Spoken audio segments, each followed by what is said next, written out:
Hi friends, welcome to KBC சமையல். இன்றைக்கி நம்ம ரொம்ப சூப்பராக நல்ல சாஃப்டான பிடிக்குள்ளக்கிட்டே சேர்ப்பு போகிறோம். செம்ம சாஃப்டாக வந்து இருக்கும். எப்படி செய்யுதுன்னு பார்த்துடலாம் வாங்க. வீடியோக்குள்ளே போகிறதுக்கு முன்னாடி நம்ம சேனல் ஃபஸ்ட் டைம் நீங்கள் பார்க்குறீங்கன்னா சப்ஸ்கிரைப் பண்ணிக்கோங்க. பக்கத்தில் இருக்கிற பெல் ஐக்கனை கிளிக் பண்ணி இதில் ஆல் ஆப்ஷனும் சேவ் பண்ணி வச்சுக்கோங்க. அப்போ தான் நான் போடக்கூடிய ஒவ்வொரு வீடியோஸும் நோட்டிஃபிகேஷனாக வரும். சப்ஸ்கிரைப் பண்ணால் பார்க்குற புது வியூவர்ஸும் மறக்காமல் சப்ஸ்கிரைப் பண்ணி சப்போர்ட் பண்ணுங்கள். வாங்க வீடியோக்குள்ளே போகலாம். இப்போ ஒரு க்ளீனான கடாயில் 1 கப் அளவுக்கு அரிசி மாவு வந்து சேர்த்துக்குவோம். ஸ்டவ் வந்து லோ டு மீடியம் ஃப்ளேம்லேயே வச்சு நல்லா வறுத்து விட்டுக்கலாம்.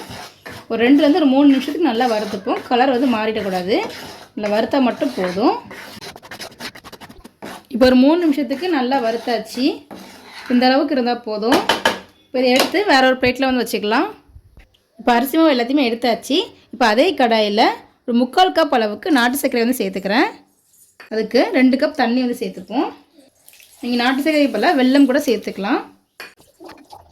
இன்னுமே இனிப்பு நல்லா சாப்பிடுவீங்கன்னா இன்னொரு 1/2 கப் வந்து எக்ஸ்ட்ராவே சேர்த்துக்கோங்க. சேர்த்தாச்சு. இப்போ நல்லா மிக்ஸ் பண்ணி விட்டுடுவோம். இதுக்கு பாகுப்பதம் எதுவும் தேவையில்லை, நல்லா கரைஞ்சி மட்டும் வந்தால் போதும். சர்க்கரை எல்லாமே நல்லா கரைஞ்சி நல்லா மெல்ட் ஆகிடுச்சு. இப்போ இதை வந்து நல்லா வடிகட்டி எடுத்துப்போம். தூசி மண் ஏதாவது இருந்தாலும் வந்துடும். இப்போ வடிகட்டியாச்சு. இதை சேர்த்துக்கலாம். நீங்கள் சேர்க்குற வந்து நாட்டு சர்க்கரை வெள்ளத்தில் வந்து மண் எதுவும் இல்லைன்னா நீங்கள் டேரெக்டாகவே வந்து அப்படி சேர்த்துக்கலாம். இப்போ சேர்த்தாச்சு. இப்போ ஸ்டவ் வந்து நல்லா லோ ஃப்ளேமில் வந்து வச்சுப்போம். இதில் ஒரு 3 ஏலக்காய் ஃப்ரெஷ்ஷாக தட்டி வச்சுருக்கேன். சேர்த்துப்போம். சேர்த்து நல்லா மிக்ஸ் பண்ணி விட்டுப்போம். நல்லா மிக்ஸ் பண்ணியாச்சு. ஸ்டவ் நல்லா லோ ஃப்ளேம்லேயே வச்சுக்கலாம். இப்போ நம்ம வறுத்து வச்சுருக்க அரிசி மாவு வந்து இதில் வந்து சேர்த்துப்போம். இப்போ எல்லாத்தையுமே சேர்த்தாச்சு. இப்போ நல்லா மிக்ஸ் பண்ணி விட்டுப்போம். ஸ்டவ் நல்லா லோ ஃப்ளேம்லேயே வச்சுக்கோங்க. ஃபஸ்ட்டு தண்ணி ரொம்ப அதிகமாக இருந்த மாதிரி இருக்கும். நீங்கள் மிக்ஸ் பண்ணும்போது நல்லா கரெக்டாக வந்துடும்.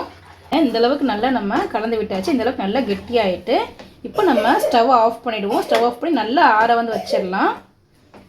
கொஞ்சம் கூட சூடு கூட, அப்போ தான் வந்து உருண்டை பிடிக்கிறதுக்கு கரெக்டாக வந்து வரும். இப்போ ஒரு 10 நிமிஷம் ஆகிடுச்சு. நல்லாவே சூடாறிட்டு இப்போ இது ஓரமாக இருக்கட்டும். நல்லா கெட்டியாகி வந்திருக்கு.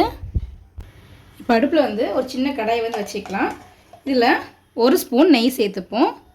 நெய் ரொம்பலாம் சேர்க்க தேவையில்லை, கொஞ்சமாக இருந்தால் போதும். இப்போ நெய் நல்லா சூடாகி மெல்ட்டாகி வரட்டும்.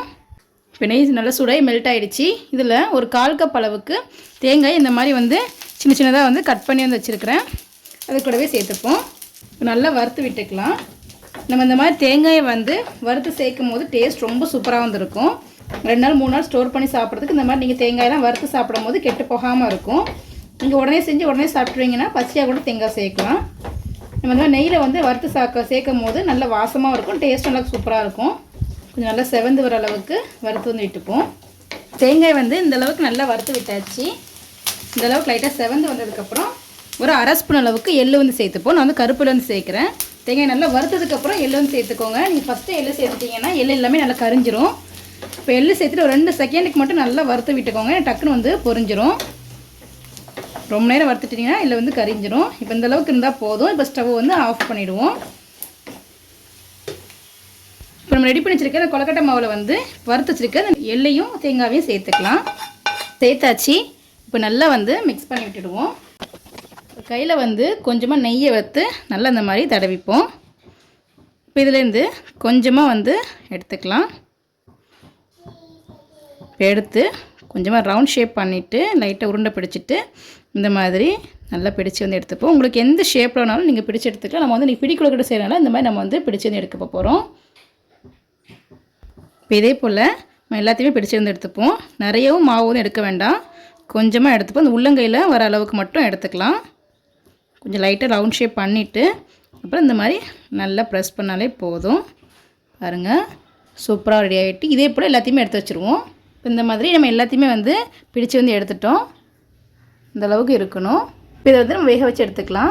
இப்போ நான் வந்து இட்லி சட்டியில் கொஞ்சம் தண்ணி ஊற்றி இந்த மாதிரி போட்டு ஒரு துணி போட்டு வச்சுருக்கிறேன். இப்போ இதுக்கு மேலே வந்து ஒவ்வொரு உருண்டையாக வந்து வச்சிடலாம்.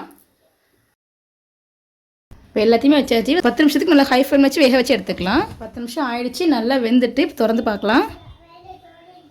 பாருங்கள், சூப்பராக நல்லா வெந்து வந்துட்டு பாருங்கள், கொஞ்சம் கூட ஒட்டாமல் ரொம்பவே சூப்பராக ஆகிடுச்சு. இப்போ எடுத்து வந்து வச்சிடலாம்.